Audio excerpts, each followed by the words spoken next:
quite a new one. Oh, brilliant.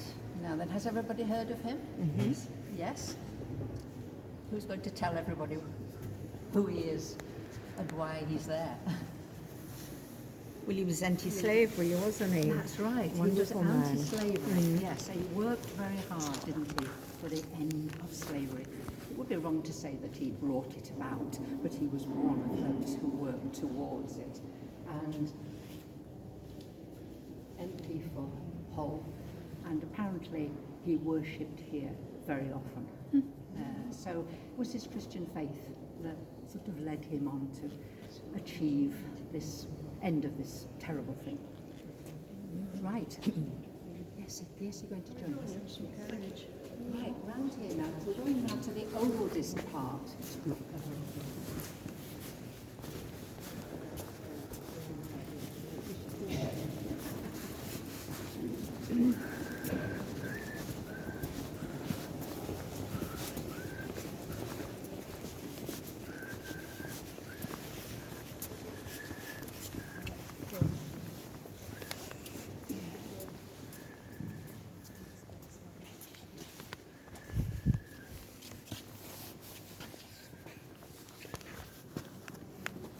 Brought you to the beginning, really, because this is the tomb of Archbishop Walter de Grey.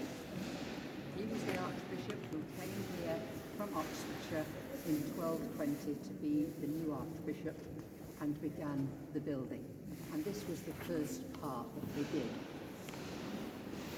How did he come by that? Well, he was a friend of King John, and you know King Walter de Grey was a friend of his, and he went with him to sign the Magna Carta, and his reward was to come here as the Archbishop. So that's how that came about. Now, behind you, this is not a pantomime, work here. The tower was getting a bit cracked and things, and they had to underpin it, and Walter's tomb was in the way, and the coffin had to be opened and it had to be re-coffined. What they discovered was that certain items had been buried with him, like his Archbishop's ring and his chalice and pattern, and they are on display downstairs, so that's well worth a look. Right, come over here now. Is there? At the top, it is about 25 feet across, and it was damaged in the fire that we had most recently, although I know to some of you who are very young, this isn't recent at all because it was before you were born. So this is the South Transept fire in 1984. So all the vault that we see obviously is new, and the rose window was cracked into thousands of pieces, tiny pieces. It didn't fall out, but it shattered and had to be taken out and taken to the workshop with the idea of obviously saving it, which they did eventually. So bad that obviously the pieces of glass couldn't be joined together with lead like they normally do. It had to be glued, and at that time they didn't have any adhesive that would do that job and not show. And the chief glazier went to America, where they were pioneering things like this, and he learned how to do it. And he came back here and he did it. He stuck it together, and then it's got lead around the bigger parts, and they put it back. Is it mostly the original glass then? It is the original glass, except for maybe some tiny, tiny pieces, but no, it is the original glass, yes. He was a man who had worked here since he left school at 14, and when this occurred he was in his 60s, and I think lots of people had sort of said to him, you know, in the workshop, Peter, I don't think we're going to be able to do this. He said, well, I want to give it a go, I want to do it if I can, and he did. And he got an OBE, so that was well earned, wasn't it? Wonderful, yeah. Yeah. There's another picture here of the fire. So what wood is it? All the woods. What wood is it? Yes. It's It's usually pine, I think, most of it. It's oak, Really? oak beams, but pine infill. Okay, You know, so most of it's pine, but it's got those oak. And in fact, after this, lots of people who had land with big trees gave big trees for this job, including the Queen. Well, that's what this area looked like after the fire. You know, straight after, I think. Oh, it's devastating. Yes, but the firefighters skillfully were able to keep it to just this area. It could easily have been a lot worse, couldn't it? It could have spread. Lightning. Lightning. Yes, a lightning strike. Yes. Yeah. Afterwards, go and have a look over there at that small prayer desk, and you'll see how burnt it is. With all the wood, you know, as you saw in there, fell down. And say it could have been a lot worse. But there's a plaque in the floor here that records Her Majesty the Queen came when it was all done 4.5 years after the fire. So that wasn't too bad, really, was it, when you think how much they had to do? So that's the plaque. Right, let's go over this way now.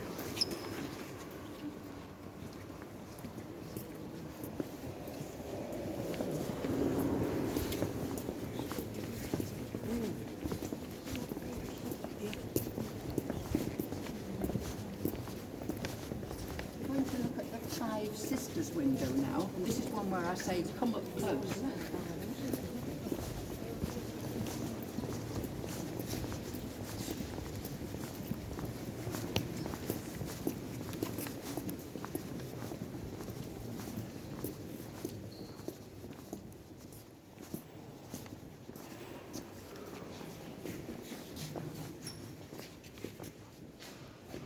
So this is an exhibition about our new statue, which I'm not going to say anything about that because it's all explained there. And have you looked at it outside? Have you seen it?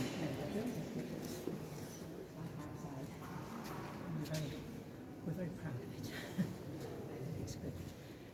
It's good especially because it was done here.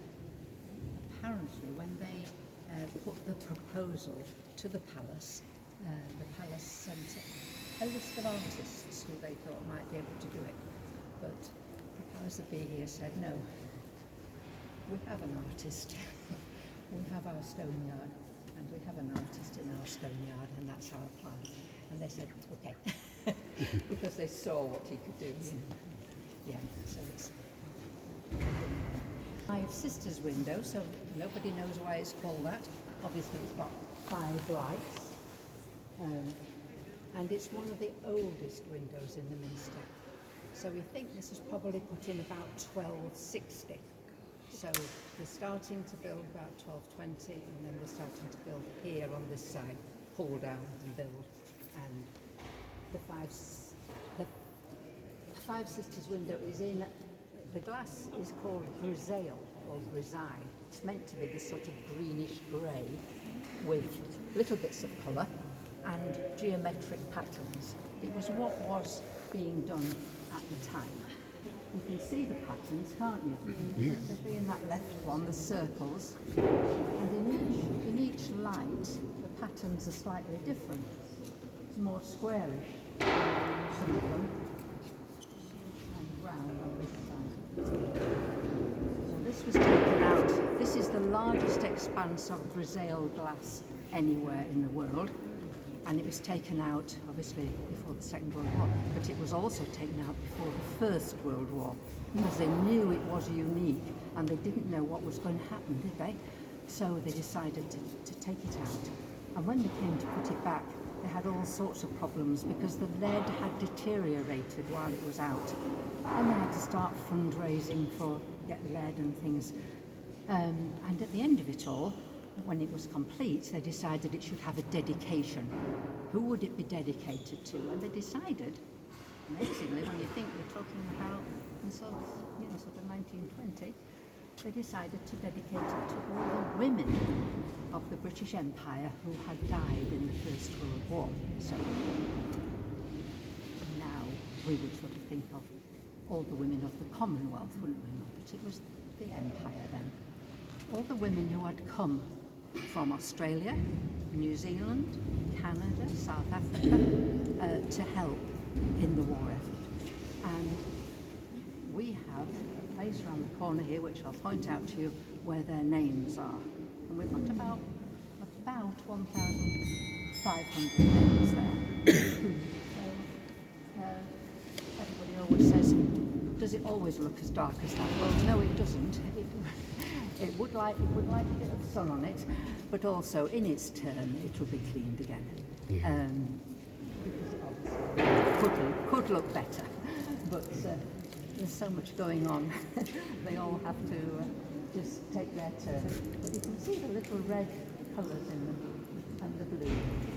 And the bottom part, I don't know if anybody's noticed that the bottom part in the middle is totally different. Isn't it? It doesn't fit in at all. Yeah. That's because that's a patch. So sometime in the 1700s, something happened there, an accident. So whether some workman put a ladder through, or some people used to say, which was quite true, that the choir boys used to be playing football in here.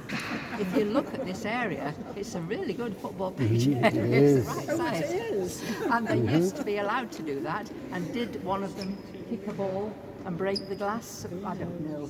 It's got the metal bars across. I don't know that it would be that. But something happened and it's not written down. And so they must have just gone across, said at the workshop, we need a bit of glass about like that. Yeah. Have you got anything? And they had.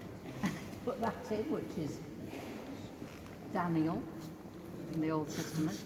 And at some point after that, they had it carbon dated because they weren't sure where it had come from. And it turns out it had come from the Minster before this one. So it'd been kept all that time, and then, you know, so if you don't let anybody tell you off for keeping things in your shed and that, just in case. Sometimes it works. Right, we're going into the chapter house now.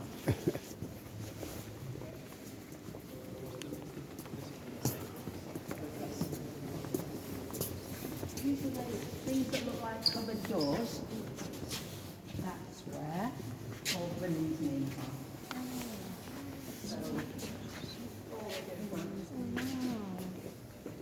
countries, regiments, and so on are there. So do come back to have a look at that. Right, into the chapter house. I think you'll like this.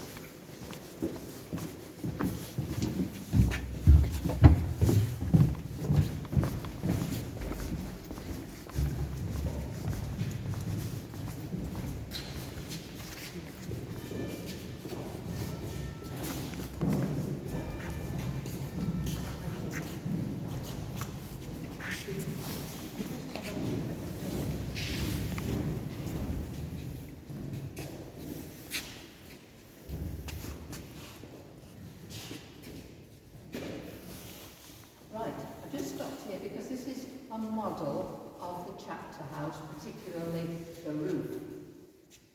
We're going to be under here. So it's not held up by a column in the middle. The roof is held up by all this wood outside of it. Now, if you're really interested in things like that, you can go on a special tour where you climb up into that. So, and I would recommend it if that's an interest of yours, and if you're fit enough to get up there. It's very, very good. So, for its time, and we know that it was used by 1290. So, although it isn't a dome, it's going on that way, and for its time it must have been revolutionary, I think. So, here's the entrance door.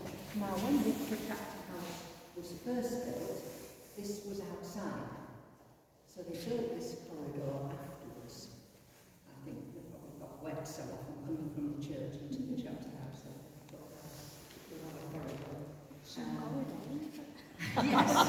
Yes, just a corridor, a little snippet. But you can see in the middle there, there's a statue of Mary. And if you get close to it, you'll see that she's had a new head. You can see a joint. So although we didn't have a lot of damage here at Reformation, we did have a little bit maybe. That is some of it. And the other thing was, to avoid damage, we took steps, I think. So places like high up there, you can see there's 1, 2, 3, 4, 5 niches where the feet they painted on there. Saints images and such like. And then when it was the Reformation, they were told to get rid of such things, just strip them off. So, could be. And the little sort of niches either side, did they at some time, perhaps? When you stand outside of the minster, you look at all those places there where you think, I wonder if there was one saint. There's none of those bits in place. So, the stone now tell us they don't think there ever was. They were built ready and then improved. So, perhaps there, yes. So let's go in and have a look.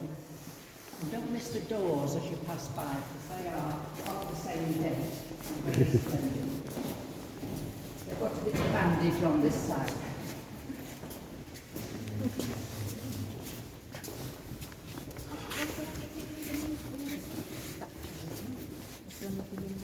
No, there wasn't. No.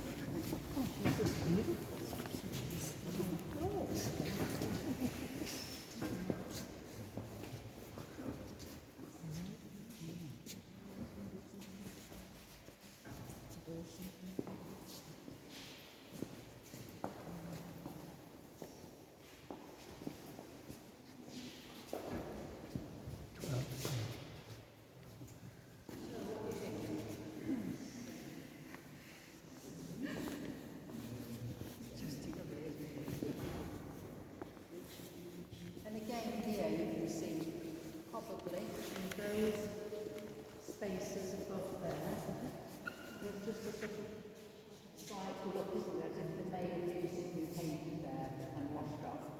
And just above the door, that just says, doesn't it, there was probably Jesus in the middle and 6 disciples either side, because there's 12 small plinths there.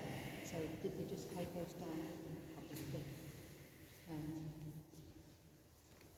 So this is So weren't you allowed any have statues then? sorry, Weren't you allowed to have statues? not at the Reformation. And not at the No, Reformation. all that was to be cleared away. Yeah. So saints' images, shrines, and things like that.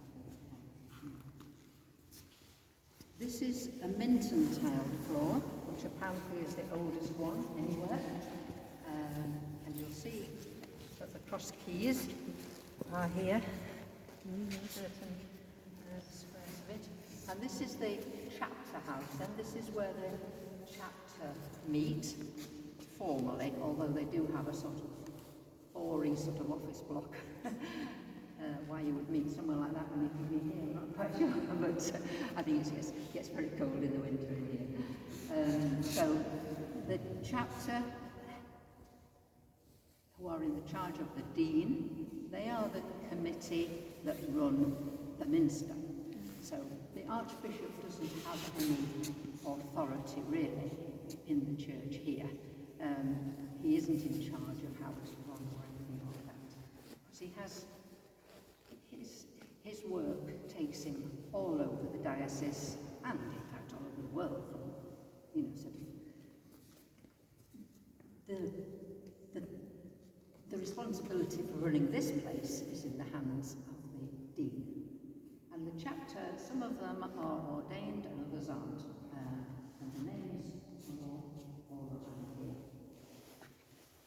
Now, the most awful thing that almost happened here, but didn't fortunately, was during the time when we had Oliver Cromwell instead of a king.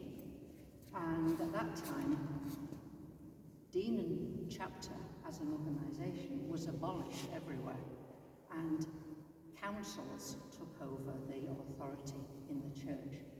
And so York Council apparently said to them here, well, you've been abolished now, so you won't need a chapter house, so they advertised it for sale. And the man who lived outside York in a big house but was keen to extend it or build some stables or big styes or something, he bought it for the stone.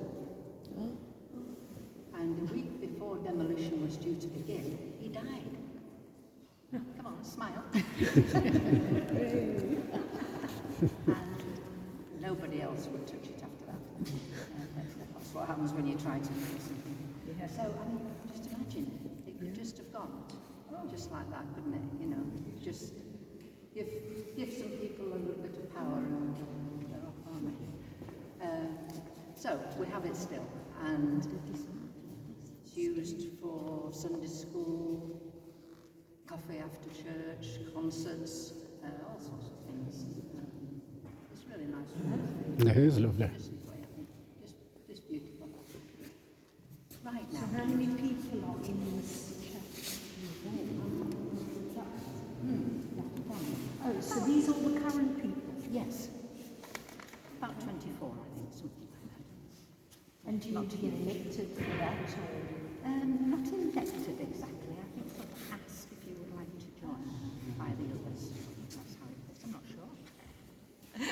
I think so. Right then. Yes, do come back and have another look.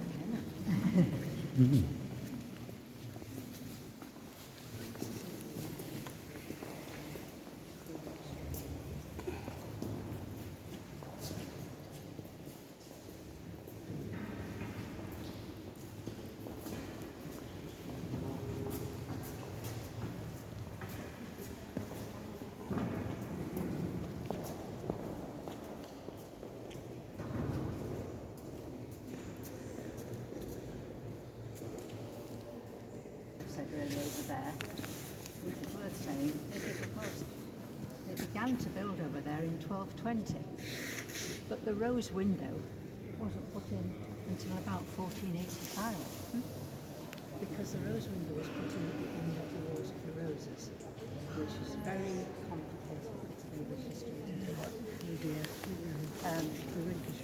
That was when they put that in, when Elizabeth of York married Henry Tudor and brought to an end the Wars of the Roses. And that was when that went in. So what was there before, we don't know. It could just have been the stonework, or it could have had something else in it, but we don't know. There's lots of things we don't know about. You know, they didn't write things down for us like they should have. But anyway, it doesn't matter. There are red roses in there for the House of Lancaster, and there are Tudor roses. That's the red and white rose together. There aren't any white roses on the road. I think they might have been trying to tell us we've lost it. So, I just wanted to mention that, and also to mention this is the cathedral. This here is the Archbishop's throne. This is his chair, and the cross on the top. Now, don't think that when the Archbishop does come, we make him sit here, tucked away, because it's on wheels. So if the Archbishop's coming, it can be pushed round into the nave, and it's more suitable with the wheel. So that in about 1405, something like that, the last part that they were going to build was the tower. We're under the tower now, with a spire on top. Well, as you will know if you looked at it from outside, there is no spire. What happened was, as soon as they got a little way up with the tower, the whole lot fell down. So they started again, they strengthened these four corners, and they put this stone screen in as part of that strengthening. Now there would have always have been a screen, probably made of wood, which you see in, sort of almost every church, don't you? There's a screen here. But of course, in medieval times, people didn't expect to take part in church like we would. If we went to church now, we expect to sit in amongst it all, don't we? Well, they didn't. The priests were in there saying mass, gates closed, and the people were out here. Maybe listening, maybe not. They used to even have markets in here. So it was, a sort of place just to come to meet people and things like that. So the screen shows us images of the kings of England who were on the throne during the time of the building of this minster and the one before. So it starts with William the Conqueror and goes right through. Now, obviously, the stonemasons didn't know what these people looked like, so they look a bit alike, some of them, don't they? They look like they've seen a And they all had their hair done at the same place, so they're very much alike, really, apart from the one there, the short doublet. So the really important thing not to miss about this, I think, is don't just look at the kings, look above. Because this is leading into the choir, it's all about music. And you can see the angels there. Some of them have got hymn sheets, and some have got their little instruments, you know, like a lyre or a horn, all along. What skill that is, isn't it? A skill of the stonemasons. And even above, higher up on the cornice there, there's even more. So it really is amazing, isn't it? Right, let's go through into the choir. Don't worry, I won't ask you to sing. Do mind the steps.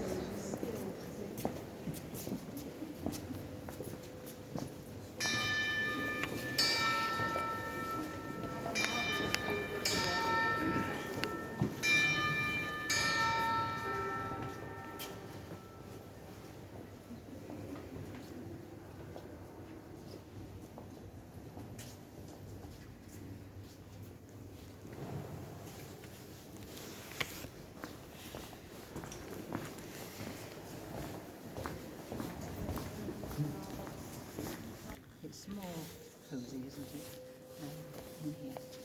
Now, this place had a fire. Sorry, I've forgotten to say what you asked me when we were in front of the Five Sisters window. That's the vault that's never had a fire. It doesn't mean it's original, it isn't. It's been changed twice, I think, in its life, but it's never had a fire. But this one had a fire. So in 1829, a mentally ill man who came to church quite often but would shout at the organ and tell it to be quiet, and sort of also at the priests and things as well. They just put up with him, I suppose, as you would. You know, they thought, well, he's harmless and he comes to church, so we must be kind to him and things. But unfortunately, he had an idea in his mind. And he got himself locked in here overnight. He gathered up all the cushions and all the hymn books and made bonfires along here and set fire to it. And so all this went, and all this, and the organ. So,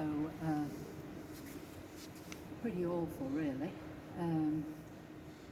It's quite amazing when you look at it again and you think, as soon as it was all over and cleaned up, the workshop began recarving, and they put it back exactly how it was. And the roof is actually made of teak, because the government knew that the Navy had a lot of teak. It was in the dockyards, and because they were changing over from wooden ships to iron ships, they knew they weren't going to use it. And so they gave it here. And so that's what's there. But it's been painted over, so you can't see that it's teak, but it is. And as I said,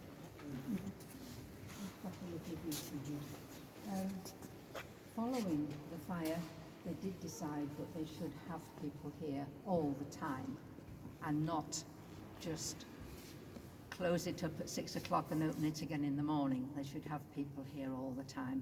So that was the beginning of our own police force, which we still have, looking after it all the time. When we get down to the far end, we will see the window, obviously closer up, but as I said, you know, sometimes it's good to stand back, isn't it? And you see it. Apparently it's approximately the same size as a tennis court. It's 75 feet by 35 feet. It's huge. It's the largest expanse of glass like that anywhere in the world. I'm always a bit wary saying things like that, aren't you? Because somebody's going to say, Yes. but where I live, we've got a huge thing. It's bigger and Yes. But anyway, you have to say, well, it doesn't matter, does it? Because it's so beautiful, the colours of it. Right, so we're going to walk round here. Terrier fan. Who's heard of terriers of York? Yes.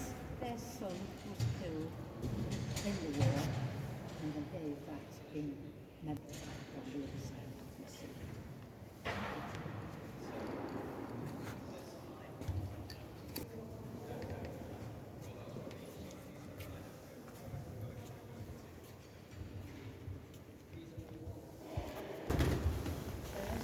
First over there, to Undercroft, and then there's the crypt. The old, and you can't walk through, so you've got to do one and then come up and then do the other.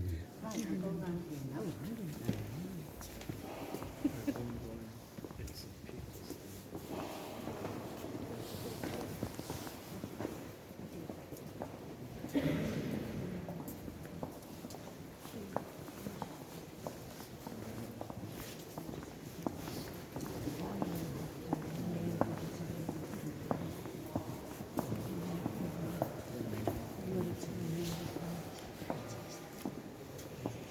So, the great east window.